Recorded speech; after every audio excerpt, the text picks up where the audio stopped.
Dean Kumar, esteemed colleagues, friends, families, and graduates of the amazing, fantastic class of 2018. 24 years ago, I sat in the palestra waiting to get my degree, likely in those exact same folding chairs. I was relieved that the recurring nightmare that I had forgotten to take a class and wouldn't graduate did not come true. You all know the one. I'm honored to revisit this place from a different vantage point as your commencement speaker. Although I'm not world famous, I will do my best to be memorable. I hope I'm off to a great start with this highly flattering fashion statement from my PhD, which conveniently also doubles as a shower cap. You guys should really look at the regalia before you choose where to get your PhD. I was asked to speak about how I forged my path. I could humble brag and share the Facebook post version, one that airbrushes out giant potholes that swallowed me whole. Instead, I thought I'd use this prestigious forum to openly talk about my failures. Why? I want you graduates to know a secret. Failing is like farting. It's natural. We all do it. We just don't like to admit it.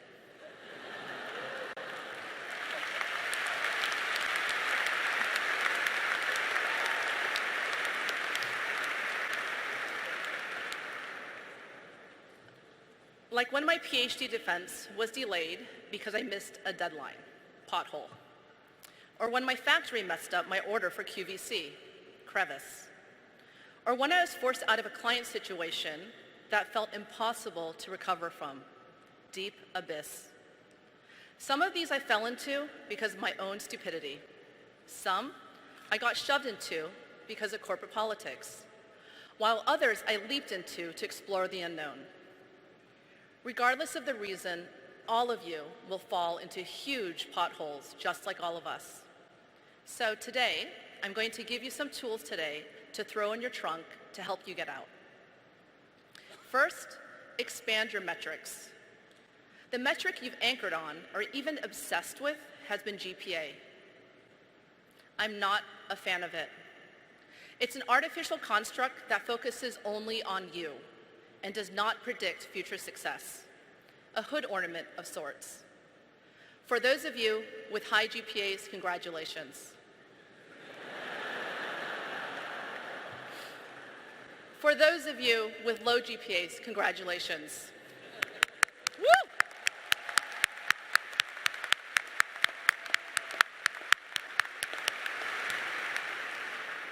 All of you are now pen engineers. Now wipe the slate clean and measure new things. How many people did I help this month?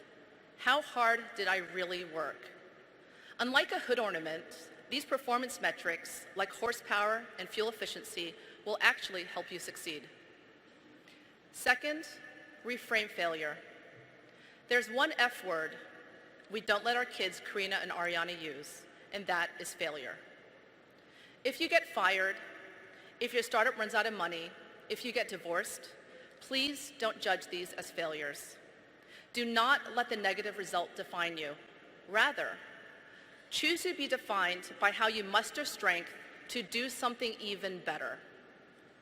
So after a really good cry, and do it in the bathroom if you're at work, blow your nose on some toilet paper, get up, and make a dinner reservation to celebrate.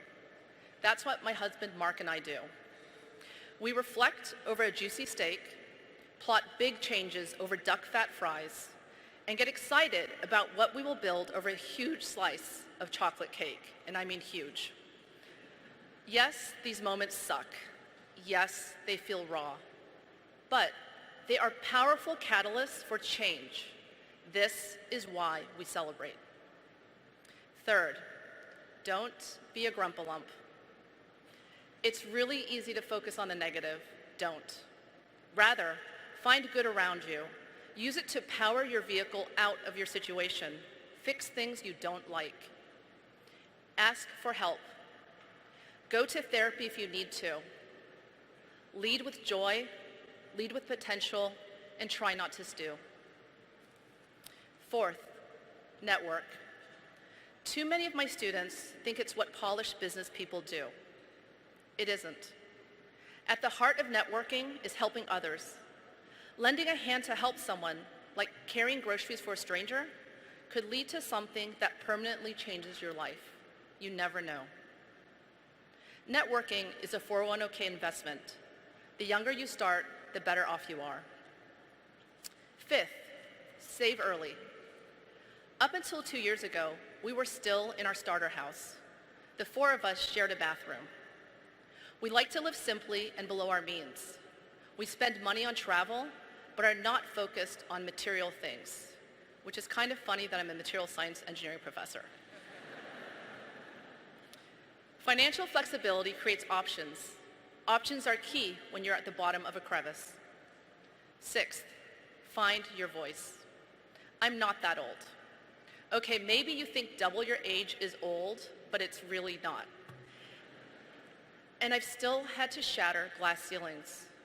From angel investor to McKinsey partner to engineering professor, women represent less than 15% of these groups. Biases are infused in the workplace, and not just against women, but also race, age, too young, too old, and against change. That's not how we do it. Biases are not going away anytime soon. So, ask for opportunities. Advocate for yourself. I would like to try to publish my work in science. Can I? How can I only serve local clients right now? Can I be an undergraduate chair even though I'm a professor of practice? These things can only come true if you ask. You need to advocate for yourself. Then work really, really hard to deliver. Find thoughtful and unbiased leaders to support you.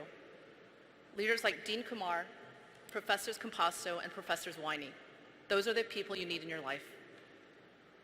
Seventh, do your part for diversity. For women to hold half of the positions of power,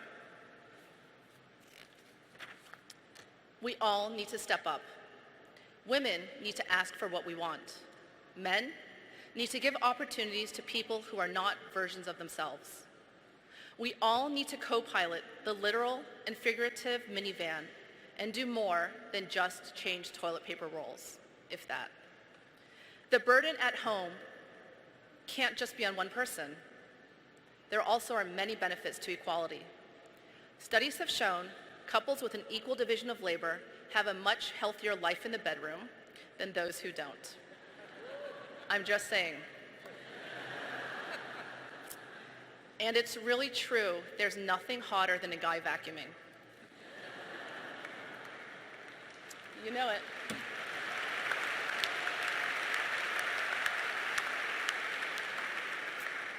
I know as graduates you are far from worrying about this, but I would be remiss to not ask for your awareness now.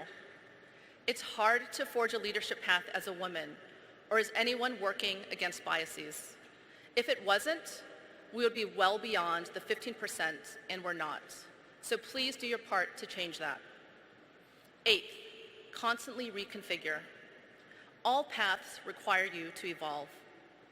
Our path, as involved and present parents, both with intense careers, has led to many changes in our blueprint. Changes that let us take turns to support each other's careers. When I was in the partner window at McKinsey, my husband gladly took on all the family responsibilities so I could focus. I took day trips all around the world to lead innovation workshops. He did his part so that as a working mom, I could stay on the career jungle gym without guilt. When Mark, who does more than half the housework at home, you can infer what you like from that, was recruited to lead Walmart's energy and waste groups, a big job in Arkansas, we had to evolve so the four of us could thrive when he was away during the week. We reshuffled housework and empowered our 7 and 9-year-olds to do their laundry, pack their lunches, load and unload the dishwasher. We used technology to have breakfast together. We coach and manage the girls' soccer team together. It's not easy, but it's how we roll. We constantly tinker to make things better. I hope you do the same in your lives. Ninth, take the time to say thank you. My students write thank you cards as their last assignment. No one has to help you, so take the time to thank those who do, even if it's their job. Graduates, please find your family and give them a hearty wave. Or blow a kiss.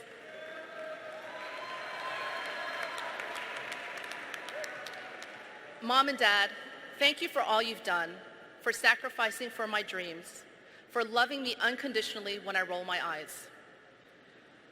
Graduates, continue to say thank you. When you're earning money, take your family out whenever you go home.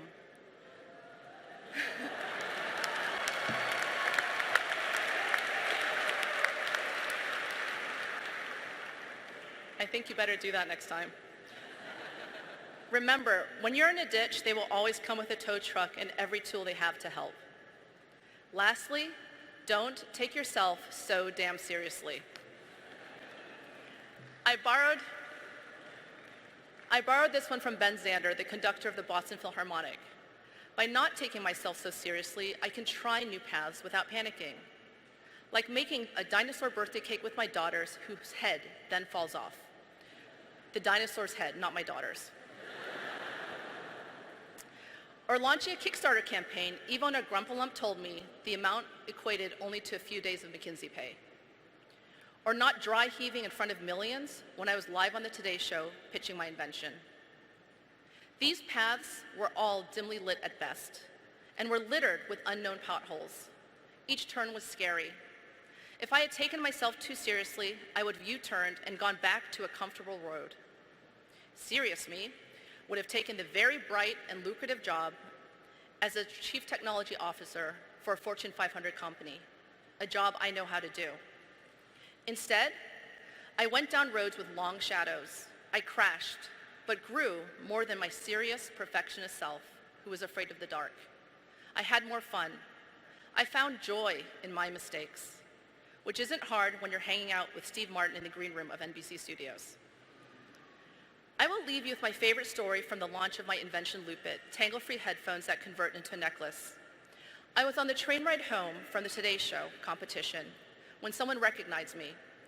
She and others on the train asked to see Loop-It, saw my passion, and they all voted for me. This carload of strangers then told me to go through train 2165 to get more votes. As someone who used to ride this train cranking on PowerPoint decks, I was very uncomfortable with their plan.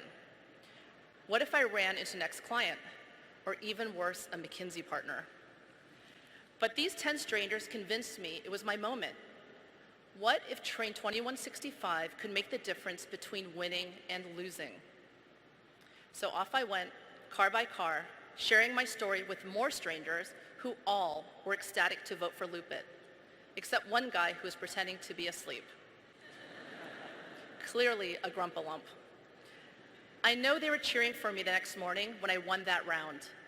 I still get goosebumps thinking of an entire train of people who had no stake in my success, channeling my love and passion and doing their part to help me succeed. Wow.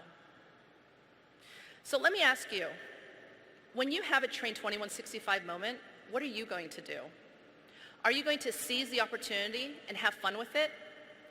Or are you going to take yourself too damn seriously, worry that you can't execute perfectly, and sit down? When you're in that moment, remember that you are powered by pen engineering. You are powered to travel unlit paths. You're powered to change if you need to. You're powered to destroy biases in the workplace and to do your part at home. You're powered to pull yourself out of huge potholes and to make dinner reservations. I can't wait to see the colors, shapes, size, and designs of your vehicles. Congratulations to the amazing and fantastic class of 2018. You are now officially powered by pen engineering. Go forth, build, and tinker.